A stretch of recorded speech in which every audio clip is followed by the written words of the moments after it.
सभी साथियों का मैं पुनः एक बार फिर से कृष्णा क्लासेस पे आप सभी का मैं तहे दिल से स्वागत करता हूँ। जैसा कि मैंने पिछले वीडियो बनाया था और उसमें बायोलॉजी का मैंने एक प्रैक्टिस सेट करवाया था और उसका बहुत अच्छा ही रिस्पांस आप लोगों ने मुझे दिया। ठीक इसी प्रकार से मैं एक नया वीडियो और आज लेके आया हूँ आप सभी के लिए, जो आपको एसएससी, रेलवे या वनडे एग्ज़ाम में आने वाले परीक्षाओं में साइंस से रिलेटेड जो भी क्वेश्चन आएंगे आपको देखने को मिलेंगे। तो बिना समय वेस्ट करें चलो हम सीधा क्वेश्चन पे आते हैं। और ये सीरीज आपको डेली मिलेगी, तो जिन लोगों ने अभी तक चैनल को सब्सक्राइब नहीं किया है मैं उनसे रिक्वेस्ट करूँगा कि चैनल को सब्सक्राइब कर लें, ताकि मेरे द्वारा जो भी वीडियो लाया जाए वो उससे आप सभी का फ़ायदा हो सके। चलिए स्टार्ट करते हैं पहला क्वेश्चन की ओर। जैसा कि आप देख रहे हैं थंबनेल में कि आज मैं फिजिक्स में एक चैप्टर आता है जो है आपका क्या भैया, लाइट यानी प्रकाश। इसके बारे में आपको मैं आज बताऊंगा, प्रैक्टिस सेट करवाऊंगा इसका। और इसमें वे सभी इम्पोर्टेंट क्वेश्चन हैं जो पेपर में कई बार आए हुए हैं या फिर आने की संभावना है। बस आप इस सीरीज में लास्ट तक बने रहिए, उसके बाद आपको खुद पता चलेगा कि आपका लेवल क्या है। मतलब आपको इस सीरीज करने के बाद ये तो कंफर्म हो जाएगा कि प्रकाश के बारे में आपको एक बहुत ही बेहतरीन जानकारी मिल जाएगी। चलो फिर आगे चलते हैं, पहले क्वेश्चन की ओर देखते हैं। भैया जैसे कि आप यहाँ पर देख रहे हैं हमारा पहला क्वेश्चन है। पहला क्वेश्चन ये है कि वाहन पीछे से आने वाली वस्तुओं को देखने के लिए किसका प्रयोग करती हैं।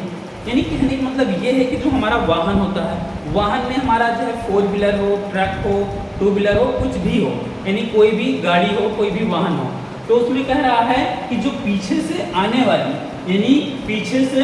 वाली वस्तुओं को देखने के लिए किसका प्रयोग किया जाता है। तो जैसा कि आप देखते हैं कि ये दोनों यानी लेंस, यानी उत्तल लेंस और अवतल लेंस, ये तो बिल्कुल हो नहीं सकता, क्योंकि आपको एक चीज़ बहुत अच्छे से पता है कि वाहन में क्या लगे होते हैं, शीशा लगा हुआ था, मतलब जिसको आप क्या कहते हैं, दर्पण लगा हुआ था।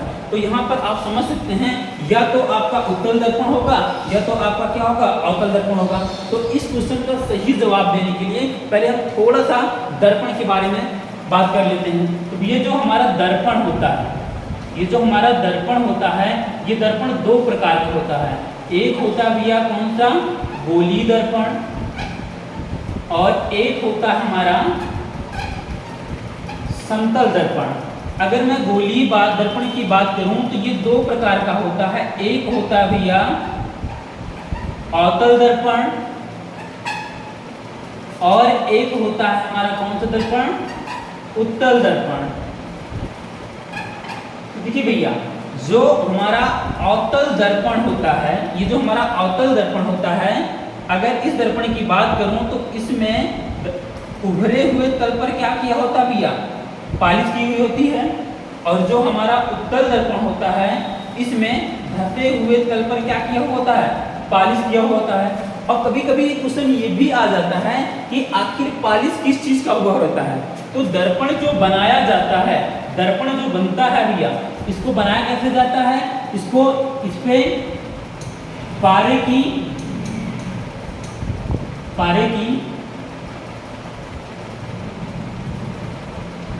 कलई एवं रेड ऑक्साइड का लेप लगाकर क्या किया जाता है, दर्पण बनाया जाता है। तो कभी कभी क्वेश्चन आ जाता है कि दर्पण बनाने के लिए किसका लेपन किया जाता है, तो आप बताओगे किसका किया जाता है, पारे की कलई एवं रेड ऑक्साइड का क्या किया जाता है, लेपन किया जाता है। अब यहाँ पर थोड़ा सा इसके बारे में समझते हैं। ये जो हमारा भी ये क्या होता है, अवतल दर्पण होता है। ये अवतल दर्पण क्या करता है कि वस्तु को कैसा दिखाता है, हमको बड़ा दिखाता है। ये कैसा दिखाता है, वस्तु को बड़ा दिखाता है। और जो ये हमारा भैया कौन सा दर्पण होता है, उत्तल दर्पण होता है, ये वस्तु को कैसे दिखाता है, ये वस्तु को कैसे दिखाता है भैया, छोटा दिखाता है। कैसे दिखाता है, छोटा दिखाता है, छोटा दिखाता है। तो जरा आप मुझे ये बताइए, अगर गाड़ी में कोई भी साधन वाहन है तो वहां पर देखो छोटा सा दर्पण लगा रहता है, लेकिन उसी छोटे से दर्पण में पीछे आने वाली वस्तु बहुत बड़ी होती है और उस छोटे से दर्पण में हमको वो बड़ा सा प्रतिबिंब हमको क्या करता है, दिखाई पड़ता है। मतलब चालक के बगल में जो दर्पण लगा होता है वो दर्पण क्या करता है कि पीछे आने वाली बड़ी से बड़ी चीजों को हमको छोटा करके दिखाई देता है। जब वो छोटा करके दिखाई देता है तो इसका मतलब ये हुआ कि यहाँ पर चालक के बगल यानी वाहनों में कौन सा दर्पण का प्रयोग किया जाता है, तो ये वाहनों में कौन सा दर्पण का प्रयोग किया जाएगा, उत्तल दर्पण का प्रयोग किया जाएगा। तो इसका सही जवाब क्या हो जाएगा, उत्तल दर्पण। तो चलिए अगला देखते हैं, अगला क्वेश्चन कौन सा है। अगला क्वेश्चन क्या कह रहा है कि प्रकाश का तरंग सिद्धांत किसके द्वारा प्रतिस्थापित किया गया था। तो सोचिए भैया, ये देखिए बहुत ही अच्छा क्वेश्चन है और एग्जाम में कई बार आया हुआ है। जैसे कि आप देख रहे हैं एसएससी सीजीएल 2017 में भी यह क्वेश्चन पूछा गया है। अगर मैं बात करता हूं यहाँ पर भैया प्रकाश की अगर मैं बात करता हूं और तो भैया प्रकाश जो होता है, प्रकाश को लेकर अभी भी मतभेद चल रहा है। मतलब कोई फिक्स नहीं है कि भैया प्रकाश क्या है। आप लोगों ने पढ़ा होगा कि प्रकाश एक प्रकार की ऊर्जा है जिसकी सहायता से हमको वस्तु में दिखाई पड़ती है। हाँ ये ठीक है, लेकिन अभी भी क्या होता है कि प्रकाश को लेकर अभी भी बहुत मतभेद चल रहा है। कुछ ने ये प्रकाश को तो भैया क्या कहा है, कण कहा है। कुछ ने प्रकाश को तो कण माना है और कुछ ने तो प्रकाश को क्या माना है भैया, तरंग माना है। क्या माना है, तरंग माना है। देखिए ये जो कण है, कण की अगर बात करूं तो किसने क्या कहा है कि जो न्यूटन भाई साहब है हमारे, जो कौन है, न्यूटन, इन्होंने प्रकाश को क्या कहा है, ये उन्होंने बताया कि प्रकाश हमारा क्या होता है, कण होता है। लेकिन जो तरंग होता है, अगर मैं बात करूं तरंग की, तो यहाँ पर बात आती है किसकी भैया, हाइगेंस की। किसकी आती है भैया, बात यहाँ पर आ जाती है किसकी, हाइगेंस की आती है।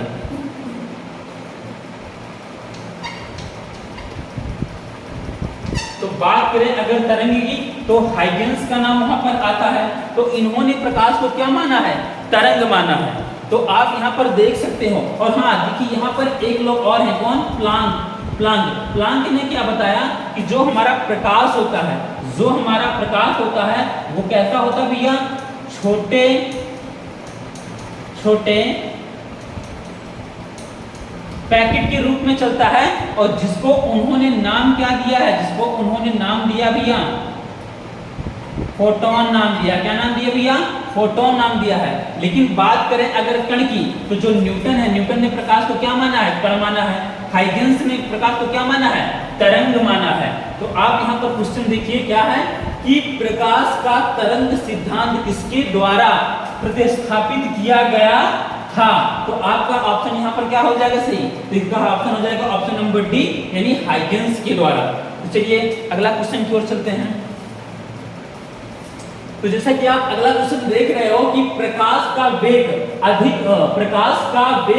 अधिक होता है, यानी प्रकाश का वेग अधिक होता है। ये भी क्वेश्चन कई बार एग्जाम में पूछा गया है। जैसे कि आप देख रहे हैं कि एसएससी 76 में भी पूछा गया था, 2016 में पूछा है।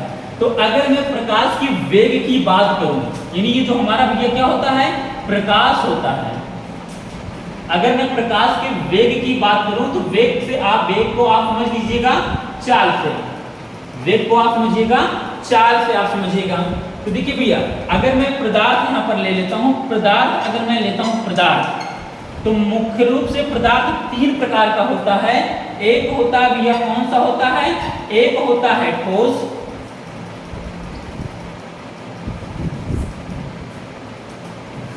आइए फिर समझते हैं। यहाँ पर अगर मैं यहाँ पर बात करता हूँ पदार्थ की, तो पदार्थ मुख्य रूप से कितने होते हैं, तीन होते हैं।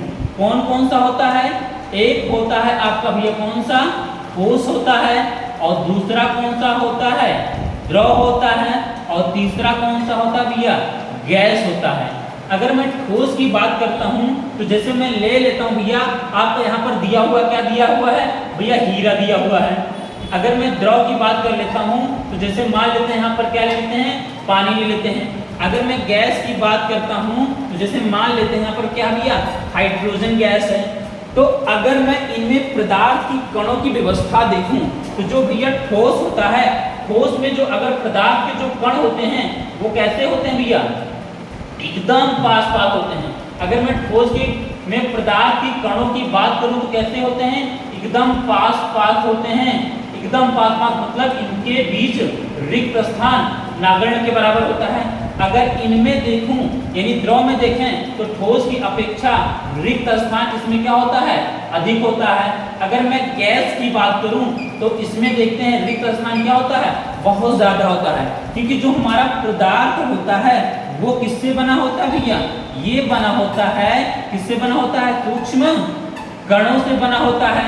यानी जो पदार्थ का निर्माण हुआ है वो किससे हुआ है, सूक्ष्म कणों से हुआ है।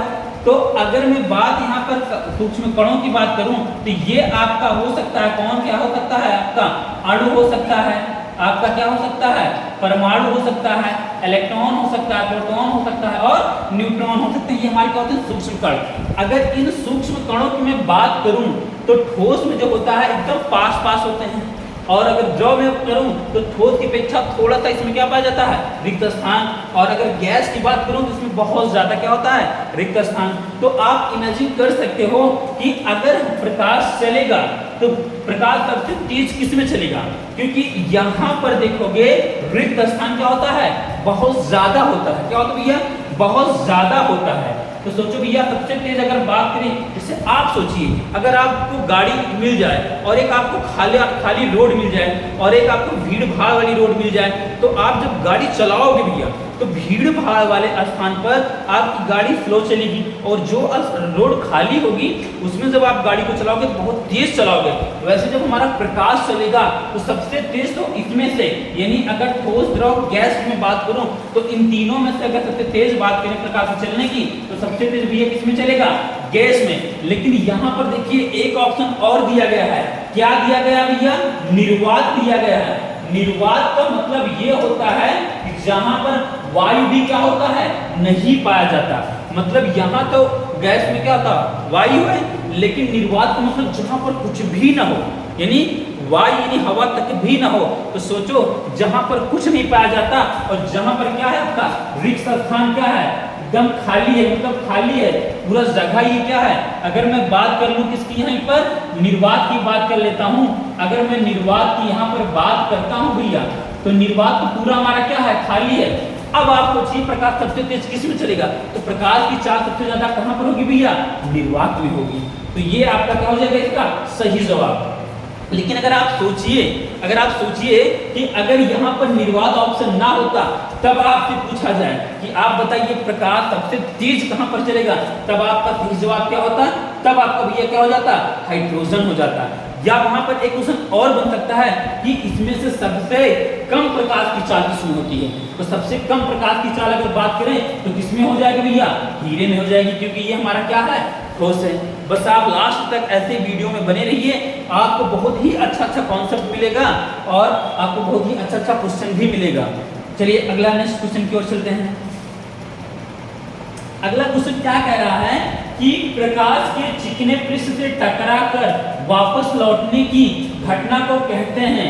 ये देखिए बहुत ही आसान क्वेश्चन है। क्या कह रहा है कि प्रकाश के चिकने पृष्ठ यानी प्रकाश के चिकने पृष्ठ से टकराकर वापस लौटने की घटना को कहते हैं। तो एक चीज याद रखिएगा भैया, क्या याद रखिएगा कि टकराकर वापस लौटना, टकराकर वापस लौटना ये हमारा होता है, क्या होता है, परावर्तन होता है। क्या होता है भैया, परावर्तन होता है। बस आपको इतना ही याद करके रख लेना है कि टकराकर वापस लौटना, क्या टकराकर वापस लौटना क्या कहलाता है, आपका परावर्तन कहलाता है।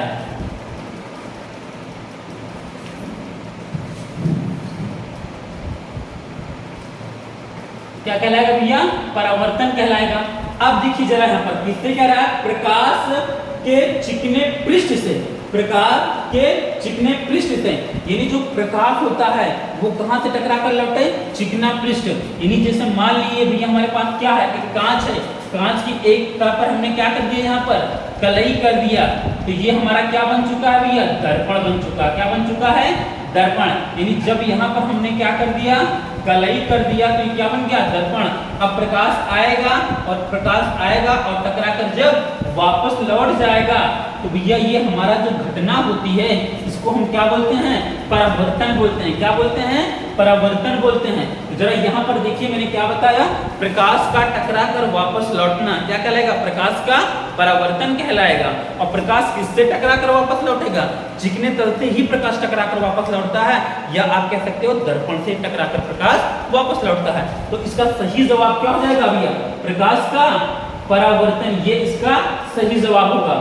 अभी भी प्रकाश का विवर्तन क्या होगा, प्रकाश का विकिरण क्या होगा, प्रकाश का अपवर्तन क्या होगा, ये सारी चीजें मैं भी आपको क्वेश्चन के माध्यम से आगे समझाऊंगा। बस आप लास्ट तक बने रहिए बस। चलिए अगला क्वेश्चन की ओर चलते हैं। अगला क्वेश्चन क्या कह रहा है, प्रकाश का वेग सर्वप्रथम किसने ज्ञात किया। यानी जो प्रकाश का वेग होता है वो सर्वप्रथम किसने ज्ञात किया। यानी कहने का मतलब अभी जो मैंने आपको इससे पहले समझाया, इससे पहले मैंने आपको यहाँ पर समझाया था ना, क्या समझाया था भैया, ये समझाया था हाँ कि प्रकाश की चाल किसमें कितनी होगी, इसका वेग किसमें कितना होगा, तो ये बताया था ना। ये किसने बताया था भैया, इसको बताया था, किसने बताया था भैया, रोमर ने बताया था भैया। ये आपको याद करके रख लेना है, ये इंपॉर्टेंट क्वेश्चन है भैया, कई बार एग्जाम में पूछा गया है। चलिए अगला क्वेश्चन की ओर चलते हैं। अगला क्वेश्चन क्या कह रहा है कि प्रिज्म में प्रकाश के विभिन्न रंगों का विभाजन कहलाता है। आइए समझते हैं भैया इसको।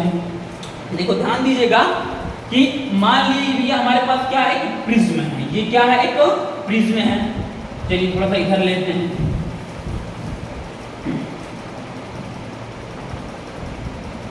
चलिए आइए समझाते हैं, देखते हैं। ये भैया मान लिए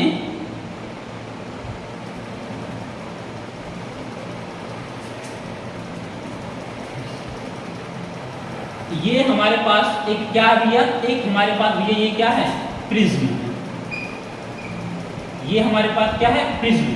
प्रिज्म की एक खासियत होती है कि जब भी आप इसमें से सूर्य के प्रकाश को गुजारोगे, सूर्य के प्रकाश को क्या करोगे, गुजारोगे, या कह सकते हो कि श्वेत प्रकाश जब गुजारोगे तो ये भैया 7 रंगों में क्या हो जाता है, विभक्त हो जाता है। कितने रंगों में विभक्त हो जाएगा भैया, 7 रंगों में विभक्त हो जाएगा। 1 2 3 4 5 6 7, ये 7 रंगों में क्या हो जाता है, विभक्त हो जाता है। 1 2 3 4 5 6 7 रंगों में क्या हो जाएगा, विभक्त हो जाएगा। जिसमें से सबसे ऊपर क्या रहता है भैया, रेड रहता है, और सबसे नीचे क्या रहता है भैया, बैगनी रहता है। तो देखिए ध्यान से क्या कह रहा है, प्रिज्म से प्रकाश के विभिन्न रंगों का विभाजन कहलाता है। यानी हमको ये पता है कि जो प्रिज्म होता है, जब इस प्रिज्म से प्रकाश की किरण को गुजारेंगे, यानी श्वेत प्रकाश गुजारेंगे, तो प्रिज्म के अंदर यह गुण पाया जाता है, यह क्वालिटी होता है कि वो श्वेत प्रकाश को 7 रंगों में क्या कर देता है, विभक्त कर देता है।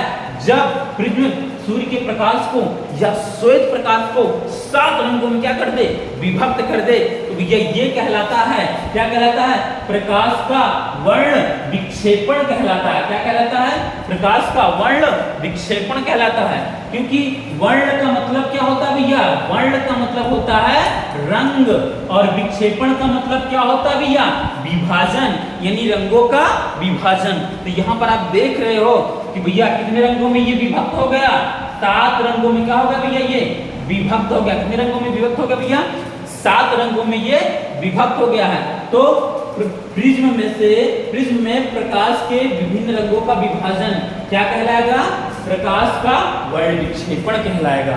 समझ में आ भैया। चलिए आगे चलते हैं। यहीं पर देख लीजिए प्रकाश का परावर्तन। अभी भी मैं जस्ट आपको बताया कि प्रकाश का किसी चिकने तल से टकराकर वापस लौटना क्या कहलाएगा, प्रकाश का परावर्तन कहलाता है। और बात करें प्रकाश की अपवर्तन की, तो जब प्रकाश क्या होता है, किसी ऐसे माध्यम से गुजारो जिसमें प्रकाश किरणें आर पार हो सकें, तो जब आपको प्रकाश किसी ऐसे माध्यम से गुजारो जो पारदर्शी हो, तो प्रकाश क्या होता है, अपने मार्ग से विचलित हो जाता है ना, तो उस घटना को हम क्या कहते हैं भैया, प्रकाश का अपवर्तन कहते हैं। और बात करें यहाँ पर प्रकाश का विवर्तन की, तो मान लेते हैं भैया यहाँ पर प्रकाश का विवर्तन क्या होगा कि जब प्रकाश सरल सीधी रेखा में जाए और उसके सामने कोई छोटा सा अवरोध आ जाए, छोटा सा क्या आ जाए, अवरोध आ जाए, तो प्रकाश क्या होता है, किनारों से मुड़ जाता है। तो इसी घटना को हम क्या बोलते हैं, प्रकाश का विवर्तन कहते हैं। चलो आगे चलते हैं अगले क्वेश्चन की ओर। ये अगला क्वेश्चन क्या कह रहा है कि सबसे कम तरंग दैर्घ्य वाला प्रकाश होता है। लो भैया, तो अभी भी मैंने आपको बताया था, क्या बताया था, प्रिज्म के बारे में बताया था। तो प्रिज्म से ही इसको आप समझ सकते हो कि आप जानते हो कि जब प्रिज्म से श्वेत प्रकाश को यानी सूर्य के प्रकाश को गुजारते हो तो ये क्या होता है, 7 रंगों में क्या होगा भैया, विभक्त होता है। आप जानते हो 1 2 3 4 5 6 7। अब ये 7 रंगों में क्या होता है, विभक्त हो जाता है। चलिए, जिसमें से क्या होता है, ऊपर लाल रहता है और नीचे क्या रहता है भैया, बैगनी रहता है, फिर क्या रहता है, इंडिगो रहता है।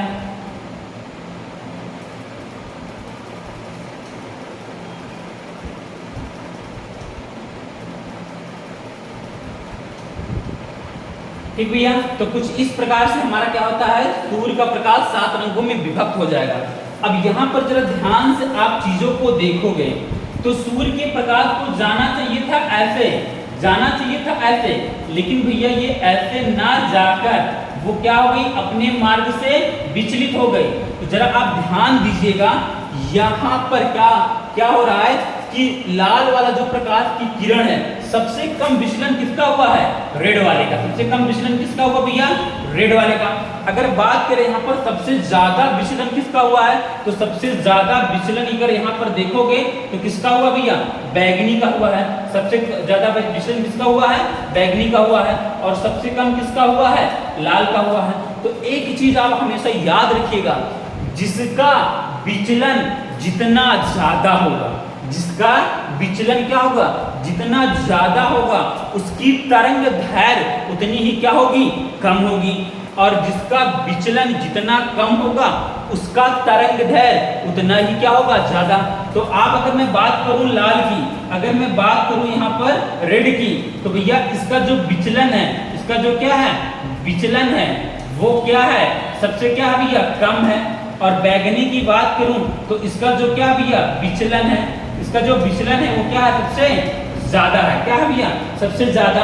तो बात करें यहाँ पर तरंग दैर्घ्य की, किसकी बात करें यहाँ पर, तरंग दैर्घ्य की। तो आप बताओ जरा कि मैंने क्या बताया कि जो तरंग दैर्घ्य होता है आपका, क्या बताया भैया, जो आपका तरंग दैर्घ्य होता है, विचलन जितना ज्यादा होगा, तरंग दैर्घ्य उतना ही क्या होगी, कम होगी।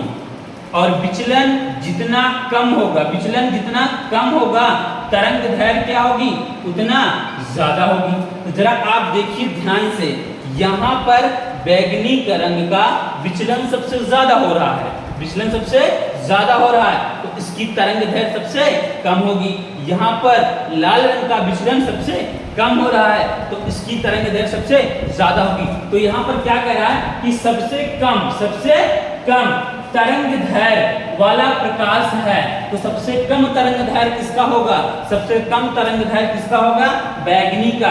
क्यों भैया, क्योंकि इसका विचलन क्या हो रहा है, सबसे ज्यादा हो रहा है। जिसका विचलन ज्यादा उसका तरंग दैर्घ्य कम, जिसका विचलन कम उसका तरंग दैर्घ्य ज्यादा। तो इसका सही जवाब क्या हो जाएगा, ऑप्शन नंबर डी, यानी क्या हो जाएगा, बैगनी।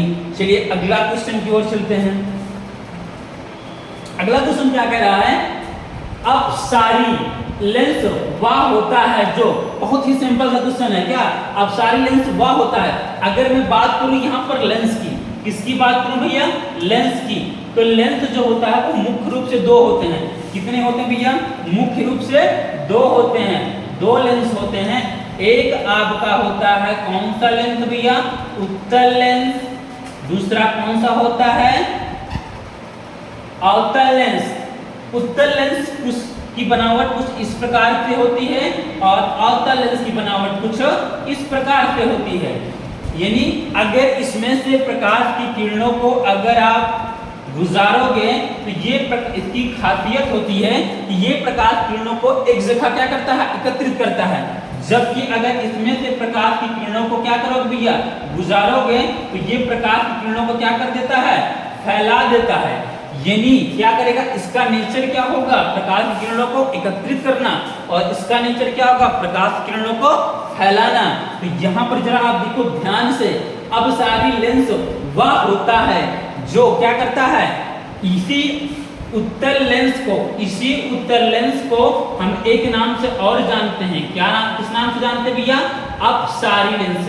कौन से लेंस से जानते हैं, अपसारी लेंस। तो अपसारी लेंस कहो या उत्तल लेंस, तो इसका काम क्या होगा, प्रकाश किरणों को एकत्रित करना। तो इसका सही जवाब क्या हो जाएगा, किरणें एकत्रित करता है। यही आपका क्या हो जाएगा, इसका सही जवाब हो जाएगा। चलो अगला क्वेश्चन की ओर चलते हैं। अगला क्वेश्चन क्या कह रहा है, ये देखिए, अभिसारी लेंस वह होता है, अभी भी जो मैंने आपको यहां पर बताया भैया, ये जो आपका अवतल लेंस होता है, इसी अवतल लेंस को हम कौन से नाम से जानते हैं भैया, इसी अवतल लेंस को हम जानते हैं अभिसारी लेंस। कौन से नाम से जानते हैं भैया, इसी को जानते हैं भैया अभिसारी लेंस के भी नाम से जानते हैं। इसी को हम कौन से नाम से जानते हैं भैया, अभिसारी लेंस के नाम से जानते हैं। तो अभिसारी लेंस क्या करेगा, प्रकाश की किरणों को फैलाएगा।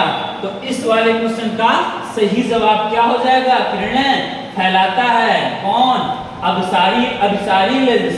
चलिए अगला क्वेश्चन की ओर चलते हैं। अगला क्वेश्चन क्या कह रहा है, किसी अवरोध की कोर से प्रकाश का मुड़ना क्या कहलाता है। अभी मैंने जस्ट इसके पहले मैंने बताया था कि यदि प्रकाश सीधी रेखा में चल रहा हो, यदि प्रकाश सीधी रेखा में क्या कर रहा हो, चल रहा हो, प्रकाश आपका सीधी रेखा में चल रहा हो और इसके सामने कोई क्या आ जाए, अवरोध आ जाए, कोई रुकावट आ जाए, क्या आ जाए, रुकावट आ जाता है। अगर कोई रुकावट या आ जाता है तो क्या होता है कि प्रकाश इसकी कोर से यानी कोनों से क्या हो जाता है, मुड़ जाता है। हल्का सा क्या होता है भैया, मुड़ जाता है। और इसी को तो भैया हम क्या कहते हैं, विवर्तन कहते हैं। क्या कहते हैं, विवर्तन कहते हैं। तो क्या कह रहा है, किसी अवरोध मतलब रोकने वाला की कोर से मतलब किनारे से प्रकाश का मुड़ना क्या कहलाएगा, विवर्तन। जबकि अपवर्तन जानते हो, अपवर्तन क्या होता है भैया, अपवर्तन प्रकाश किसी दूसरे एक माध्यम से जब दूसरे माध्यम में जाता है, यदि वो अपने मार्ग से विचलित हो जाता है तो उसी को तो कहते हैं क्या, हम अपवर्तन। और विक्षेपण मैंने अभी भी आपको बताया, क्या बताया कि जब प्रकाश की किरणों को प्रिज्म से गुजारते हैं तो वो 7 रंगों में विभक्त हो जाता है और इस घटना को हम क्या बोलते हैं, विक्षेपण कहते हैं। तो इस वाले का सही जवाब क्या हो जाएगा, विवर्तन हो जाएगा। चलो अगला क्वेश्चन की ओर चलते हैं। अगला क्वेश्चन क्या है, रेटिना का नेत्र द्वार निर्मित प्रतिबिंब होता है। यानी आप सभी को पता होगा ये जो भैया हमारा क्या होता है, मानव नेत्र होता है। ये जो भैया हमारा क्या होता है, मानव नेत्र होता है। तो थोड़ा सा यहाँ पर आप समझते हैं मानव नेत्र के बारे में। तो देखिए भैया जो मानव नेत्र होता है, मानव नेत्र क्या होता है, एक प्याज की तरह होता है।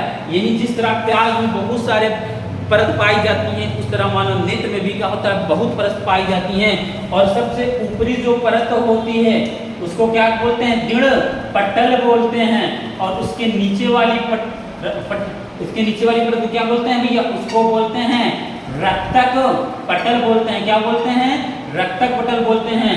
और सबसे जो नीचे परत पाई जाती है भैया, उसी को बोलते हैं हम लोग क्या, रेटिना बोलते हैं। क्या बोलते हैं, रेटिना बोलते हैं। तो ये जो रेटिना होती है, ये जो मानव नेत्र की आंतरिक परत होती है, इसी को हम क्या बोलते हैं भैया, रेटिना बोलते हैं। और इसी रेटिना पर क्या होता है, प्रतिबिंब का निर्माण होता है। क्या होता है, प्रतिबिंब का निर्माण होता है। क्या होता है भैया, प्रतिबिंब का निर्माण होता है। लेकिन कैसे होता है, किस तरह का होता है, तो ये भैया कैसा होता है, वास्तविक। क्योंकि देखो हमारा जो मानव नेत्र होता है, जो हमारा भैया क्या होगा, मानव नेत्र होता है, इसमें लगा होता है उत्तल लेंस। कौन सा लेंस लगा होता है, उत्तल लेंस लगा होता है। उत्तल लेंस लगा होता है। और इस उत्तल लेंस की खासियत क्या होती है कि ये क्या करता है, वास्तविक प्रतिबिंब का क्या करता है, ये निर्माण। हालांकि एक में आभासी का भी निर्माण करता है, लेकिन 5 में क्या करता है, ये वास्तविक प्रतिबिंब का निर्माण करता है। तो भैया जब वास्तविक प्रतिबिंब का निर्माण करेगा तो वास्तविक यहाँ पर भी है और यहाँ पर भी है, ये वाला तो ऑप्शन हो नहीं सकता, और वास्तविक यहाँ पर भी है। और वास्तविक जब भी आए तो आप हमेशा याद रखिएगा कि वास्तविक के साथ क्या आता है, उल्टा आता है। क्या आता है भैया, उल्टा। तो ये वाला भी हो नहीं सकता क्योंकि इसके साथ क्या है, सीधा। ये वाला भी नहीं हो सकता, और ये आपका हो सकता है क्योंकि ये आपका क्या है, उल्टा। और क्योंकि वास्तविक के साथ क्या आता है, उल्टा होता है। तो जो हमारा रेटिना होता है, रेटिना पर प्रतिबिंब का निर्माण कैसे होता है, वास्तविक होता है, उल्टा होता है और वस्तु से छोटा होता है।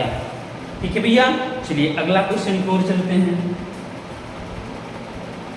अगला क्वेश्चन क्या कह रहा है, किसके कारण आकाश नीला दिखाई देता है। सिंपल सी बात है, एकदम सिंपल सा है। जब भी बात हो किसकी, रंग की, किसकी बात हो भैया, रंग की। अब यहाँ कह रहे हैं ना, आकाश का, आकाश नीला दिखाई देता है, यानी ये रंग से संबंधित है। तो जब भी रंग से संबंधित हो तो आप बिना किसी से पूछे पछोड़े सोचे समझे बस आप एक चीज याद रखिएगा।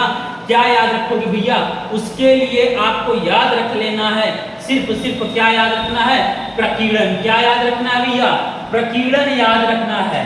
क्या याद रखना है, प्रकीर्णन। क्योंकि प्रकीर्णन क्या होता है कि जब प्रकाश किसी एक ऐसे पारदर्शी माध्यम में से, जब प्रकाश किसी ऐसे माध्यम से गुजरता है जहां पर धूल कण मिट्टी उपस्थित होते हैं, तो वहां पर क्या होता है कि वो कण उन प्रकाश की किरणों को क्या करता है भैया, फैला देता है। और इसी घटना को क्या कहते हैं, प्रकाश का प्रकीर्णन कहते हैं। और इसी प्रकाश के प्रकीर्णन के ही कारण क्या होता है, हमको आकाश कैसा दिखाई पड़ता है, नीला दिखाई पड़ता है। तो इसका सही जवाब क्या हो जाएगा, प्रकीर्णन।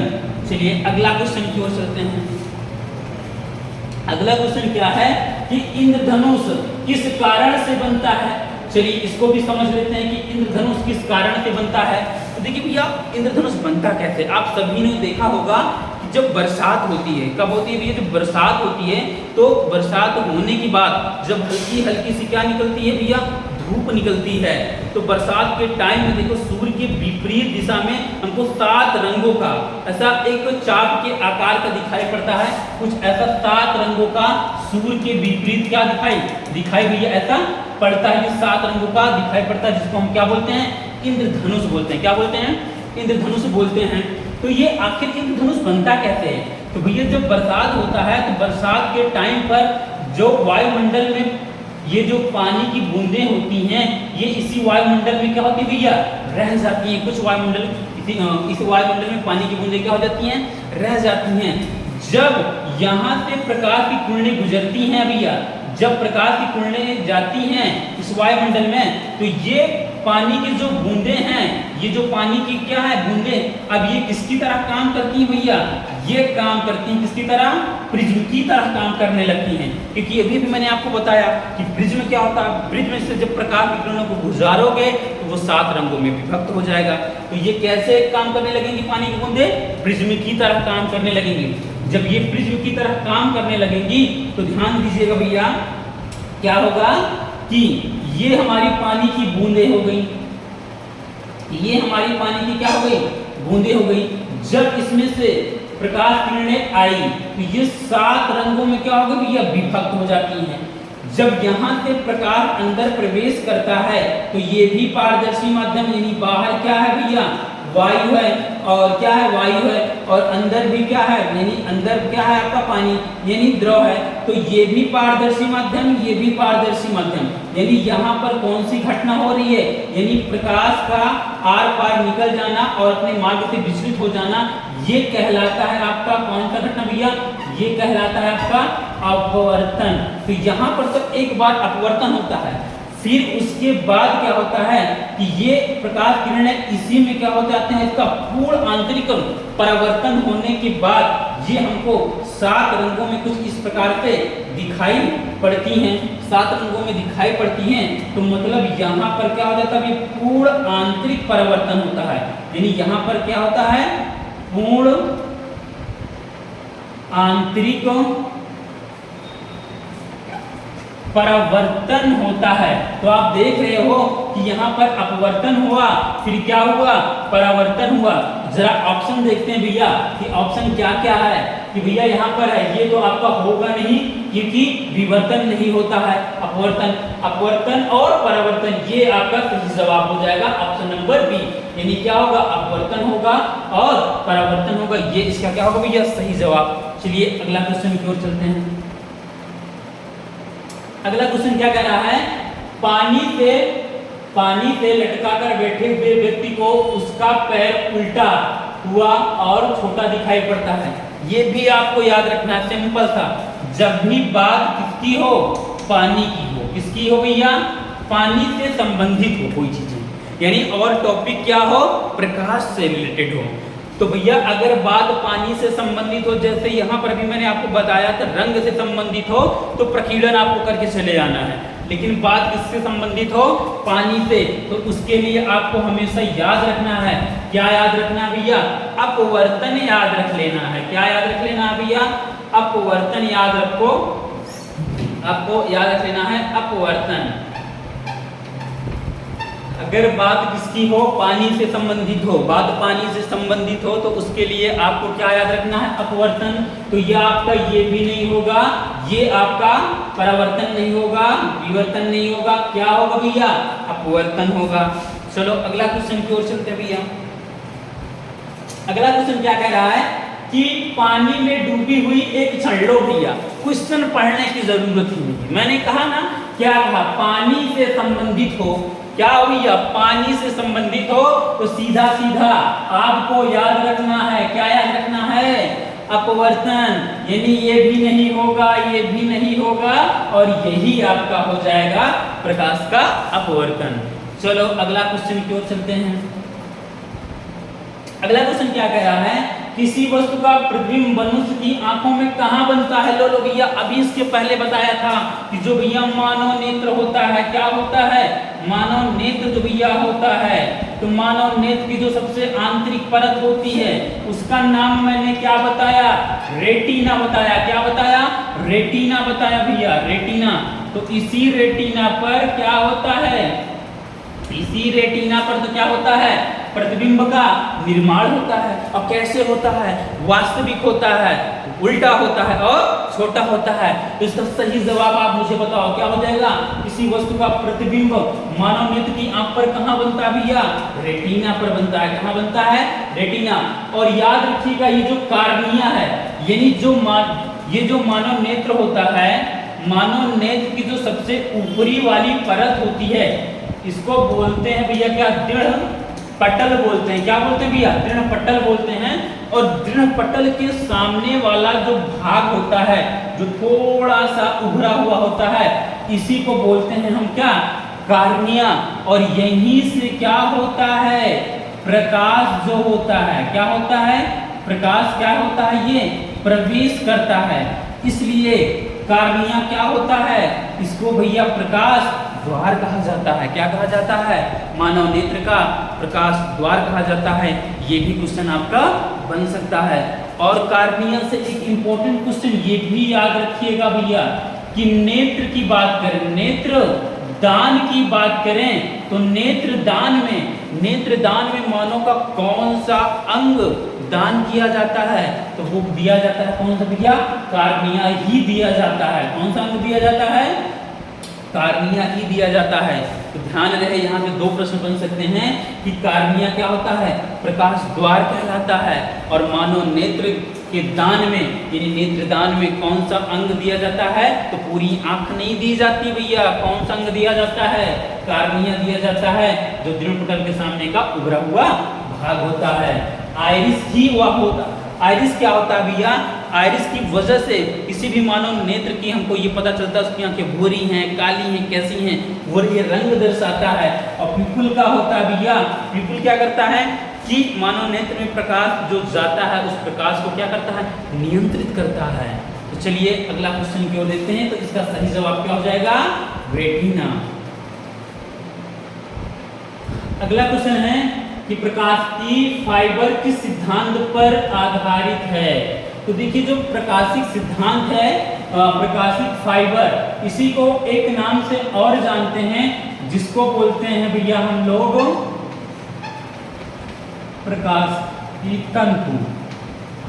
तंतु बोलते हैं, प्रकाशिकी तंतु बोलते हैं। और इसकी अगर मैं बनावट की बात करूं तो इसकी बनावट भी कुछ इस प्रकार से होती है। ये हमारा क्या होता है, प्रकाशिकी फाइबर होता है। क्या होता है, प्रकाशिकी फाइबर होता है। इसमें प्रकाश को एक सिरे से डालते हैं, गुजारते हैं, और उस दूसरे सिरे से प्रकाश क्या होता है भैया, बिना ऊर्जा हानि के, यानी बिना ऊर्जा हानि के दूसरे सिरे से क्या होता है, वो निकल जाता है। तो आप देखो जो प्रकाशिक फाइबर होता है यह पूर्ण आंतरिक परावर्तन पर आधारित होता है। किस पर आधारित होता है, पूर्ण आंतरिक परावर्तन पर आधारित ऐसा यंत्र होता है जिसमें प्रकाश की किरण को एक छोर से गुजारा जाता है और दूसरे छोर से बिना ऊर्जा हानि के निकाला जाता है। तो इसका सही जवाब क्या हो जाएगा भैया, पूर्ण आंतरिक परावर्तन। प्रकीर्णन के कारण मैंने क्या बताया, आकाश का रंग नीला दिखाई देता है। और अपवर्तन के कारण मैंने आपको क्या बताया, जो अगर एक पेंसिल हो, अगर उसको आप गिलास में डाल देते हो तो वो थोड़ा सा तिरछे दिखाई पड़ती है। किसके कारण, अपवर्तन के ही कारण। तो ये जो प्रकाशिक तंतु, और इस प्रकाशिक तंतु का उपयोग आजकल भी देखो बहुत हो रहा है, और ये भी क्वेश्चन आपका बन सकता है। तो प्रकाशिक तंतु का उपयोग अगर आता है तो देखिए जो मानव होता है, मानव शरीर के अंदर के भाग का परीक्षण करने के लिए भी इसका उपयोग किया जाता है। इस प्रकाशिक तंतु का उपयोग कहाँ किया जाता है, मानव शरीर के अंदर की परीक्षण के करने के लिए भी इसका उपयोग किया जाता है। या फिर लेजर, आपने लेजर लाइट सुना होगा ना, लेजर के भी उपयोग में, यानी देखिए आपने दूरबीन वाला ऑपरेशन सुना होगा। तो दूरबीन वाला ऑपरेशन में क्या होता है कि पेट में कहीं पर ऐसी जगह पर पथरी हो जाती है जहां पर ऑपरेशन पाना थोड़ा संभव रहता है, या बहुत लोग करवाना भी नहीं चाहते हैं। तो इस प्रकाशिक तंतु की सहायता से लेजर लाइट को भेजकर उस पथरी को क्या कर देते हैं भैया, गला देते हैं। तो वहां पर भी इसका उपयोग किया जाता है। और ये किस पर आधारित होता है, पूर्ण आंतरिक परावर्तन पर आधारित होता है। ये अभी मेरी जो प्रैक्टिस की क्लासेस चल रही हैं, प्रैक्टिस की क्लासेस खत्म होने के बाद मैं आपको इस चैनल पर पूरा का पूरा physics, chemistry, bio basic to advance पढ़ाएंगे। बस इस चैनल को आप सब्सक्राइब कर लीजिए और जितना से ज़्यादा हो सके आप लोग इस चैनल को शेयर करिए। चलिए अगला क्वेश्चन की ओर चलते हैं। अगला क्वेश्चन क्या कह रहा है, इंद्रधनुष कितने रंग दिखाई देते हैं। लो भैया सबसे आसान क्वेश्चन, अभी मैंने बताया कि देखिए जो इंद्रधनुष होता है उसमें कितने रंग होते हैं, 7 रंग होते हैं। कितने रंग होते हैं भैया, 7 रंग होते हैं। अगला क्वेश्चन देखते हैं भैया। अगला लो भैया कह रहा है कि फोटोन किसकी मूलभूत यूनिट है। अभी जब मैंने आपको शुरू में ही बताया था, किसके बारे में बताया था, प्रकाश के बारे में बताया था। प्रकाश के किसके बारे में बताया था भैया, सिद्धांत के बारे में बताया था। किसके बारे में बताया था, प्रकाश सिद्धांत के बारे में बताया था। तो मैंने आपको बताया कि जो प्रकाश होता है, कुछ ने तो इसको क्या माना है, कण माना है, कुछ ने तो इसको क्या माना है, तरंग माना है, और कुछ ने तो भैया इसको क्या माना है, छोटा छोटा बताया कि कैसे चलता भैया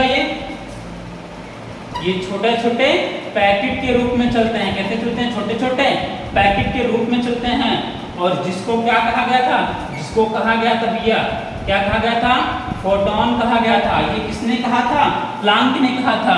ये किसने कहा था? हाइजेंस ने कहा था। ये किसने कहा था? न्यूटन ने कहा था। तो जरा यहाँ पर देखिए फोटोन किसकी मूलभूत इकाई है, तो यहाँ पर देखिए रिलेट करिए, फोटोन किस में आ रहा है? प्रकाश में। तो ये आपका हो नहीं सकता, ये आपका हो नहीं सकता, ये आपका हो नहीं सकता। तो आंसर क्या दोगे आप? ऑप्शन नंबर डी यानी प्रकाश की है। ठीक है, चलिए अगला क्वेश्चन को चलते हैं। बस यही तक था क्वेश्चन। तो आप लोग मुझे आप बताइएगा कमेंट के माध्यम से कि आज की क्लास आपको कैसे लगी।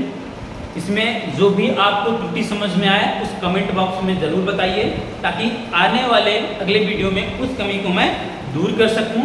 और हाँ, आप लोग को जिस चीज़ का प्रैक्टिस सेट चाहिए या जिस भी चैप्टर का या जिस भी टॉपिक का, आप कमेंट के माध्यम से बताइएगा, मैं अगली प्रैक्टिस सेट उसको लेके आऊँगा। तो चलते हैं, फिर मिलते हैं अगले वीडियो में। जय हिंद।